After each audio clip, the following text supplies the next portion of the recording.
I'm well into Ted Nugent fever. We gonna shoot some.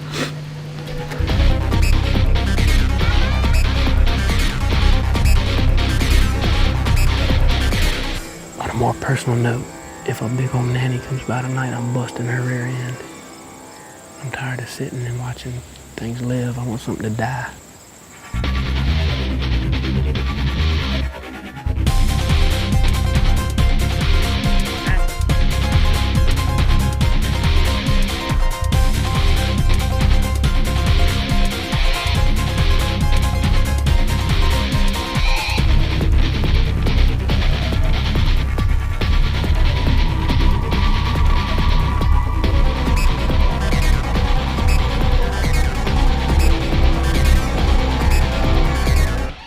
He's done. We're tagged out in Montana.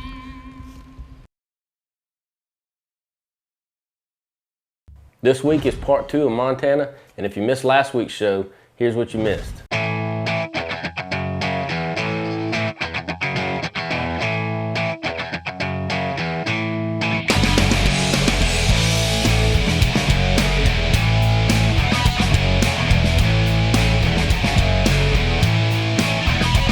Chris got there a couple days before we did, and he'd already had a chance to turn an arrow loose out of the second best bow in the world.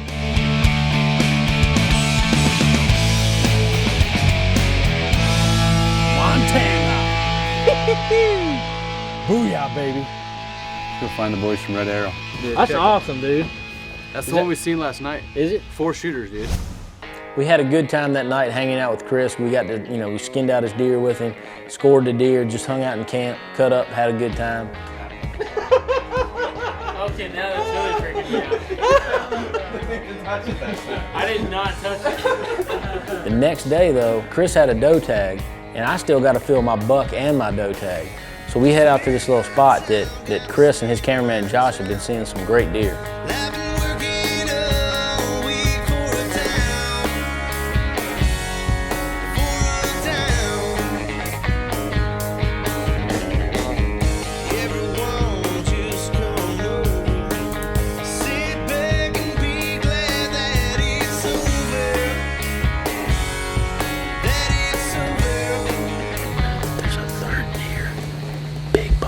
Another deer coming in behind you. This is a big body deer out in the background. We got 2 bucks right over here. We got a pile of deer off my right shoulder that we hadn't seen yet. We had 4 or 5 coming here with one really good, like 2-year-old deer. In a couple of years, he'll be a Mac Daddy. I love this place. It's my new favorite place to hunt. See what happens. I'm well into Ted Nugent fever. We gonna shoot some. As long as it's a 3-year-old deer, we gonna shoot. Now's when you turn around and there's a freaking 160 like this.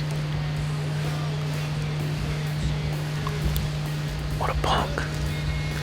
Chris done tagged out. I got a doe tag in my pocket now too. And I've even passed on some does, which is stupid because I thought some bucks were coming, which is not stupid, but not killing stuff is stupid most of the time. We talk like we're complaining, but we're really not, because we saw 150 deer last night and 2 shooter bucks that we're gonna get one. It's just a matter of getting in the right spot at the right time, just like any other hunt. Well, after that morning hunting in a spot that was completely underwater, we decided to go back to the sugar beet field where we'd seen all the deer the night before. The only difference was we were going to move the stand about 200 yards down the field to where we were seeing all the big bucks come out. We would have just jumped right down to the end where we saw all the big bucks coming out, but you can't do that because the wind is dumping right into their bedding area, and we'd have just ruined it. So we were just waiting for the wind to get right. Super secret, jumping out of truck, getting the stand, sugar beet field fiasco. That's what we're calling this one. So you just jump off and I'll just keep going. I'll be driving like 30 miles an hour. It's our 3rd day here in Montana. We're sitting right beside the same sugar beet field that we've been sitting by for like 2 days. There's been like 150, 200 deer in this field every night. So I'm gonna shut up because it's already late and some big bucks should start filtering up this trail. And we're gonna try to shoot them before they get to the sugar beet field. On a more personal note, if a big old nanny comes by tonight, I'm busting her rear end. I'm tired of sitting and watching things live. I want something to die. Stay tuned. We're in Montana. We're gonna shoot a big buck. Nice deer in the field, but we're up in metal tree stands in a tree, and there's a thunderstorm blowing over our head right now.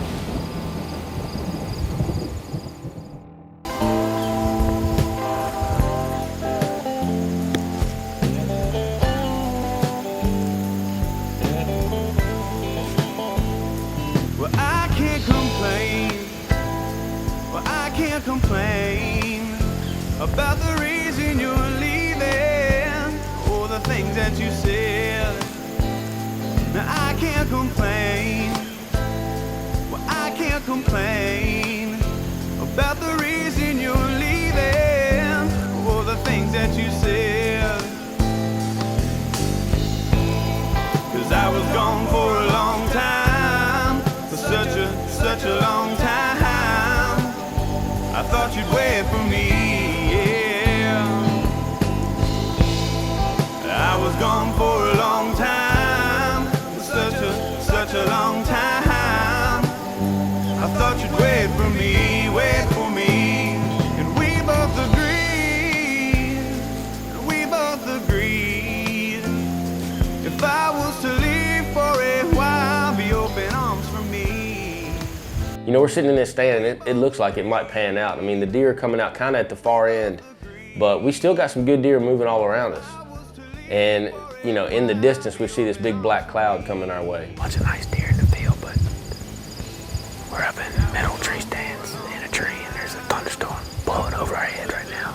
I'm not a real big fan of electricity, especially when I'm perched atop a lightning rod in a skinny little tree. I mean, I hate to get down, but I might get hit by lightning and rode in these cameras, so we gotta get down. It's prime time for two things right now. Possibly shooting a big buck and possibly getting struck by lightning.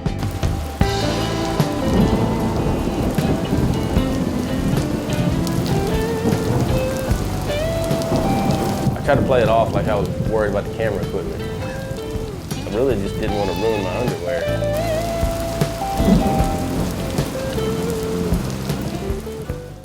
So we pull the set one more time. We've moved all over this field trying to get a good beat on where these deer are coming out. We were kind of banking on the fact that they were going to use this one trail. And you know, if they didn't use that trail, you pretty much couldn't shoot at them because it was too thick. Chris Brackett, he just left camp. He killed on his 4th day, so hopefully we'll have some luck.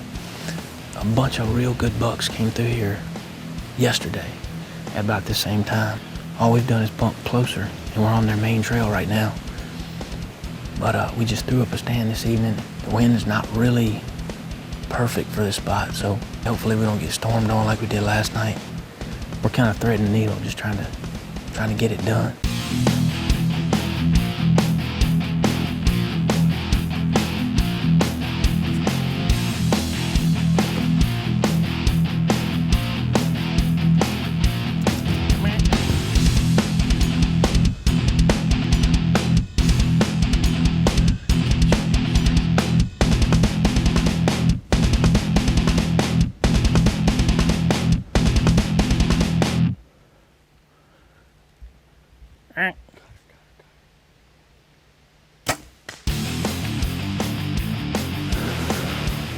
We finally found a red arrow, I think.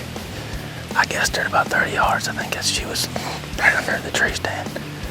I heard something step on the stick underneath us, and I looked down, and there was 3 dudes standing right underneath the tree stand. They crept in this grass.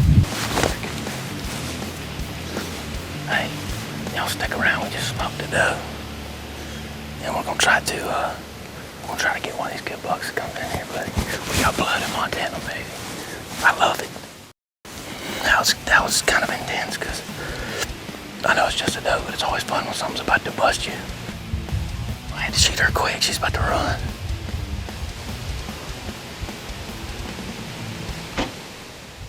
So shortly after this doe runs off, a fawn comes in and starts messing around underneath the tree. And all of a sudden I look up.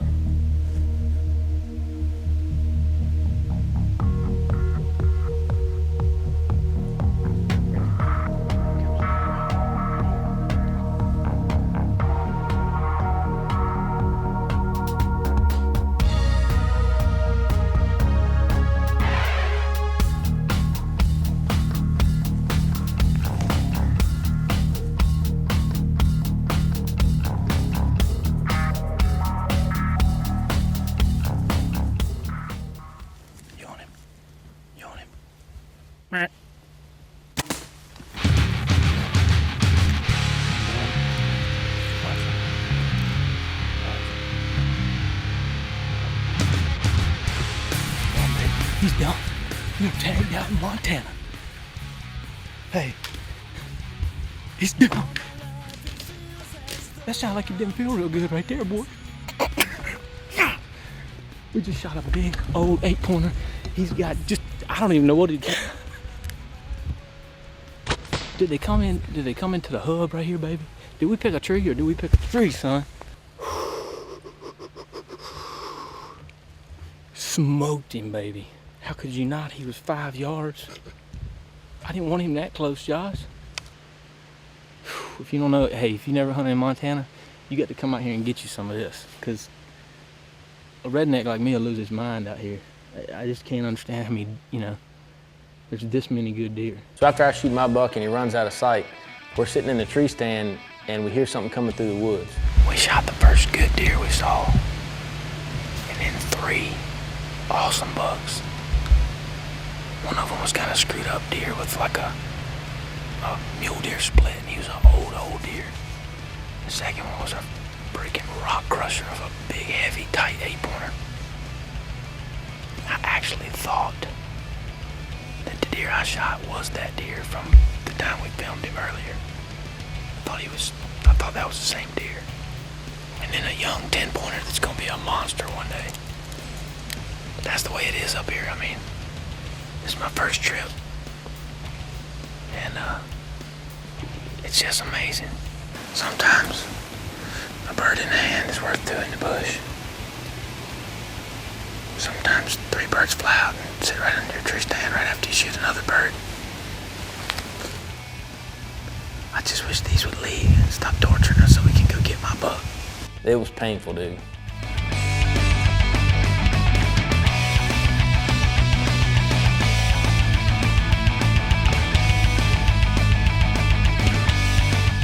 There he sits, right in that brush pile.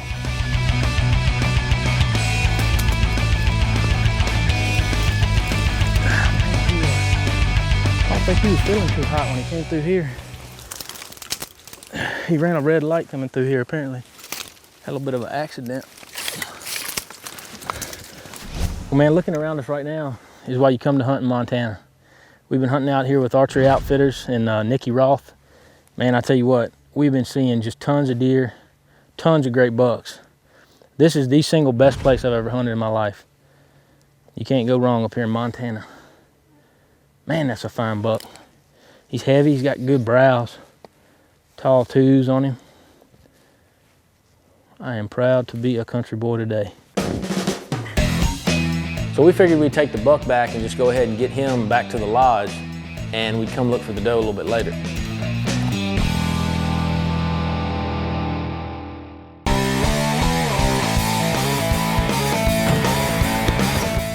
I'm gonna tell y'all what, right in the back of the truck with me right now is a good Montana buck.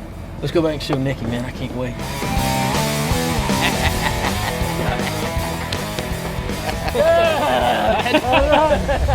I had to turn the air loose, man. It was 4 days. Holy moly. I couldn't All I see is horns sticking out of the truck. I already knew Brackett called me. Did he? Did he really? How did you let it off, man? Never in my life, old Virginia redneck like me, man. I have never seen this many deer, and I definitely haven't seen this many good deer. It's a good way to start, That's the first deer of the season right here, man. good way to start a season, and I think you've got many more years out here to come back. Hey man, I gotta shake your hand. Thank you, brother. Yes, it's sir. It's been awesome. Anytime. I mean, truly an experience of a lifetime. Absolutely. We ran back up to the house with Nikki and Juan, and we ate some dinner. Juan cooked us up some meatloaf, so we we were a little concerned about the doe because we didn't see a lot of blood around where the arrow was, you know, right after we recovered my buck. So we went back and watched the tape, and I 12 ringed her. She's smoked. So we're gonna go try to find her now. That thing blew through her and stuck in that little limb, and it turned it upright like a flag. It did the job. Old Muzzy 100 grain, baby. Right there's blood.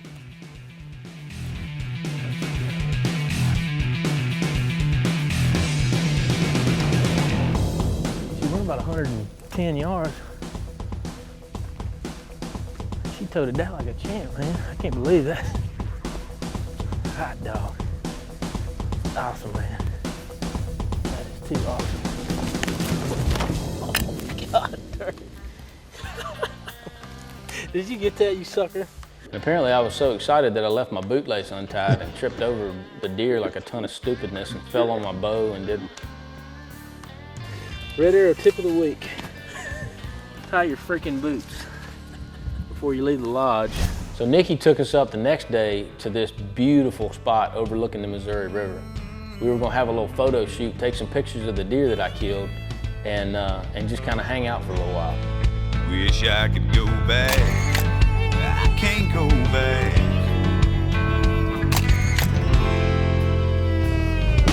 I know them days are gone, but the memories linger on. Sometimes I wish that I could do it all. So after we took some pictures of these deer, it was time to play this little game that Nikki and Juan play. There's a rock out in the river, and we were all trying to see who could get a rock the closest to this big rock. It's in the rock. The perfect rock is what you gotta find, okay? We're simple. We're easy to entertain. Oh, there it is. Oh! There it is, right there. Oh, man! So if you want to hunt with Nikki and Archery Outfitters, log on to redarrowtv.com and check out our Outfitters page. You know, I got to give a special thanks to Will Simmons. He put this hunt together. He lined everything up with Nikki, and you know, Will's right. When he says the berries are ripe, you better get your bucket. Dead show on the radio. Let's take a look at me tripping over my own shoelaces in this week's video breakdown. Oh, looks like Elmer shot a nice doe. He also forgot to tie his shoelaces. Should have been worrying less about his bowstring and a little bit more about his shoestrings. What's wrong, you got face paint in your eyes? Sniper in the trees, look out. That's where I put that doe. There's just deer everywhere out here. I mean, I can't even believe it how washboardy the road is either. This land holds its great beauty. Take 10 and action. Let's go get that buck. He is toast. Let's wait. Well, if you watched the show last week, you saw Chris whack a couple deer and a really nice doe out here in Montana. A really nice doe. That buck wasn't much, but that doe, she was nice. Ain't that far.